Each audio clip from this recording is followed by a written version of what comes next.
Approval's Amendment Bill because it will support grocery competition and thereby enable better deals for Kiwi shoppers. This bill helps to create an express lane for new supermarkets to boost competition in the grocery sector. The amendments in this bill make it clear to those considering opening new supermarkets that their projects are within the fast-track regime scope if they improve competition. These changes to clarify eligibility are about easing the barriers that we've been told are holding back competition in our grocery market. We're doing this because Kiwi shoppers need and deserve greater competition so they can benefit from lower prices and more choice. And this bill is a step towards achieving that.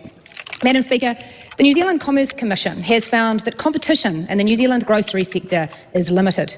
The sector is highly concentrated, with the major grocery retailers, Woolworths and Foodstuffs North and South Island, making up 82% of the market. While they have different banners and brands underneath them, essentially we have a duopoly in our supermarket sector in New Zealand, which contributes to less affordable groceries for everyday Kiwis. And the limited competition also means Kiwi shoppers have less choice about where they shop and face higher prices at the checkout compared with other countries. You can choose between a Pack and Save and a New World, but ultimately they're both foodstuffs. You can choose between a Woolworths and a Fresh Choice, but ultimately they're both Woolworths. We want more real, genuine choice for New Zealand shoppers, because when we look around the world, the countries that have more choice also have more affordable options for their people. Right now, New Zealand consumers spend more on groceries than in Australia and the UK, with our grocery expenditure the 5th highest per person in the developed world. Earlier this year, I ran a request for information process. What I wanted to know was what is holding back those investors or retailers who might otherwise be able to offer a competitive alternative in this sector. We asked them, what would help you as a challenger take on the major grocery retailers? Because we get it. It's a big task when you've got two behemoths that you're up against that have massive market power. It's a pretty tough undertaking to say, I'm going to enter that market and compete and win.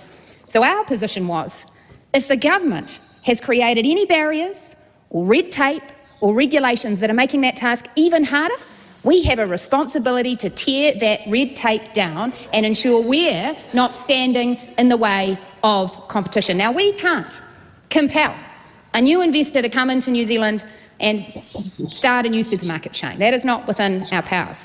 What we can do is say to those investors who might be considering it, we are on your side and we will get rid of anything that may be standing in your way that is within the control of government. So when we did the request for information process, we got detailed, granular feedback about some of the issues that do currently stand in the way. And we heard loud and clear. There was a lot of frustration with restrictive zoning.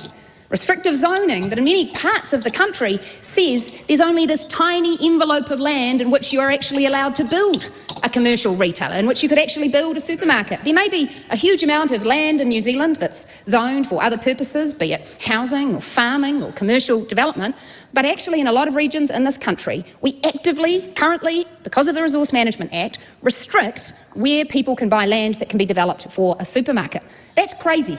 Because actually what we should be saying is when it comes to the abundant land we have in our towns and regions, and we're thinking about how we could use that in a good way, one of the best ways it can be used is to ensure that Kiwi shoppers are getting a better deal. And that's what this fast-track change is all about. It's not, of course, just the consenting, it's a bunch of other cumbersome regulations that make it difficult for new competitors to gain a foothold, and we are addressing those too. We think it is unconscionable to keep in place... The member's time has expired. Oh, am I, what was it, 10 minutes? Cool. The Honourable Priyanka. Just also to put some note in there, she basically steamrolled over to Party Māori's speaking slot. Yeah, don't worry, Nikki, I also go over time, but at least I can present an argument. Sorry, that was a bit catty of me. But yes, again, the same problem with Christopher Bishop's argument. Where is the evidence that fast tracking will reduce prices? Where is the evidence that groups like Foodstuffs are not just going to go, oh, yay, let's get fast tracked and let's minimize the amount of competition we have? Where's that? I didn't see any of that. I didn't see any of that. I didn't hear any of that in the speech. And again, going over the research that the Labour government funded, the findings from the competition market study in supermarkets, nowhere does it say, it doesn't even suggest doing this to reduce prices. Again, and here's the other kicker, right? Because I was looking at some of the amendments being proposed for the Regulatory Standards Bill, right? At the moment, foreign-owned companies, right? We're talking about CEOs from other countries who are not citizens here in New Zealand can complain to the Regulatory Standards Board. They can, they're not living here. They're not citizens. Why do they have? They're not permanent residents. Why do they have the ability to do that? Yeah, Why do they have the exactly. ability to dictate the direction of New Zealand law? Like, you got people like New Zealand First going, oh, we're going to put New Zealand First. Where? New Zealand First where? Hello? Shouldn't people be permanent residents or citizens to complain to the board? Yeah, well, considering James Meeker wanted to have that put in because of the onslaught of the treaty principles bills on the Justice Select Committee when he was chair. Oh, right. Okay. Well, that was something he was considering suggesting. Yeah, well, it looks like National ignored him.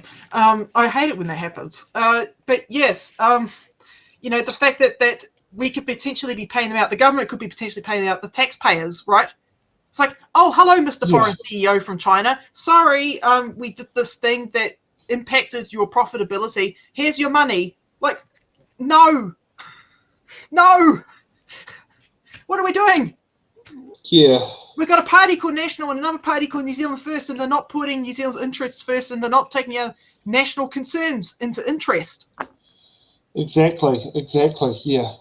But yes, does Nikki know, Nikki